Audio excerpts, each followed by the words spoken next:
तो दोस्तों आज हम लोग के लिए लेके आए हैं SMS का पिरामिक्स, जो मुझे 165 रुपये में पड़ा है। देख लीजिए। तो अब हम इसे ओपन करेंगे। इस पे SMS पे लिखा है। तो ये रहा हमारा पिरामिक्स। इसकी फर्स्ट इम्प्रेशन देखते हैं। तो इसे अब सॉल्व करके देखते हैं।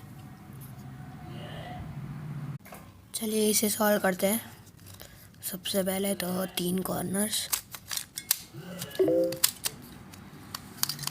देखेंगे। तो ये रहा, और इसका भी करेंगे कुछ